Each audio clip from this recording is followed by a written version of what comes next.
Okay, so it's going to have its shape somewhere down below, but this angle for the previous one is the one that comes closest to the picture plane represented by the paper.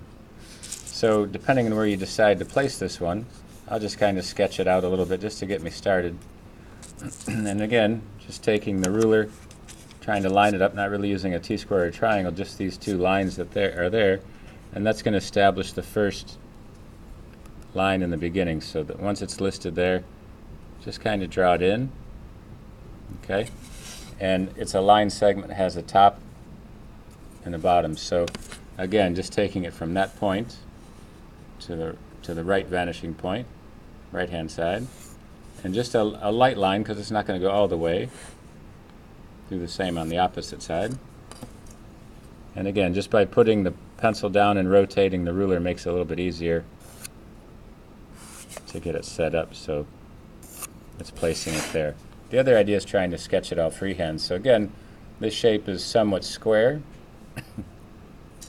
Could even make it smaller, but I'll come out about this far, and maybe this far. And again, just taking a ruler, setting it up at the bottom,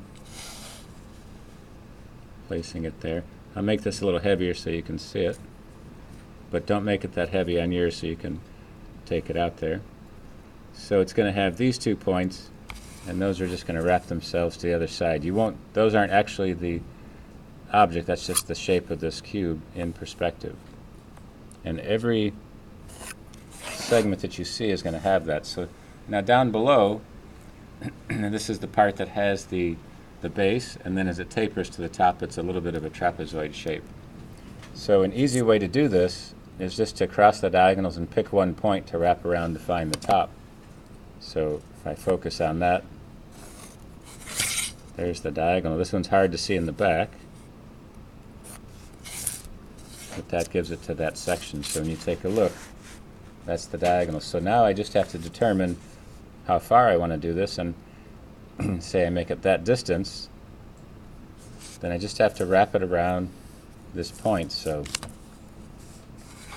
sketch it here from the top. Here's what it looks like from the top.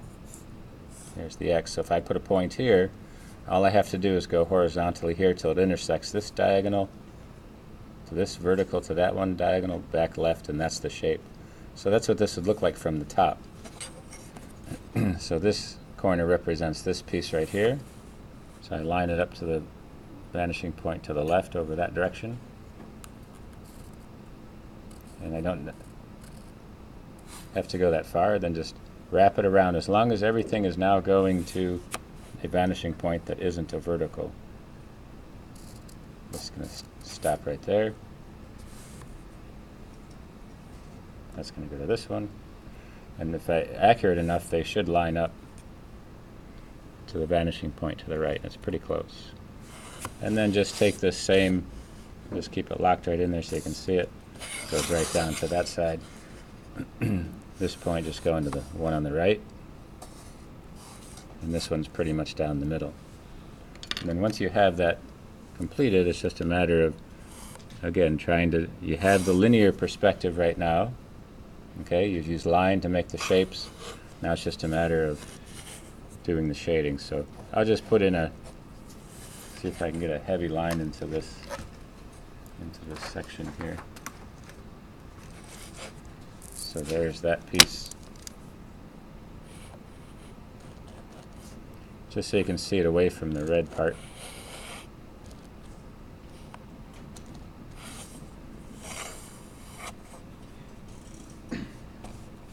Oops. Come down from there. There.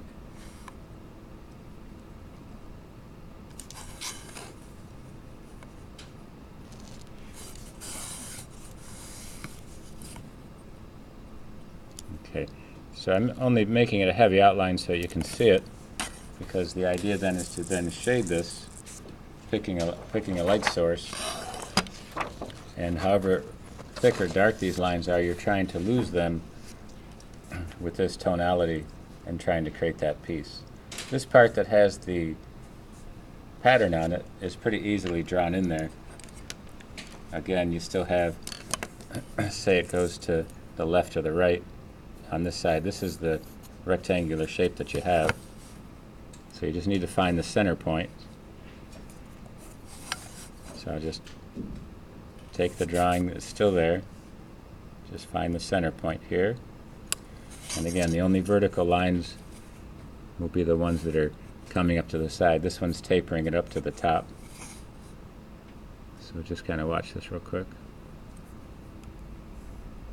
That's going to there, and that'll be connecting to the vanishing point. So it connects it right to this. So that's the center of this one. I could just keep the center at the top and find it and project it. All kinds of ways to place it in there. And then that's that pattern. So it's just trying to show you the mechanical part of perspective of all these sketches. So there you have is your pattern. And then just finish it off with the shading at that. Okay?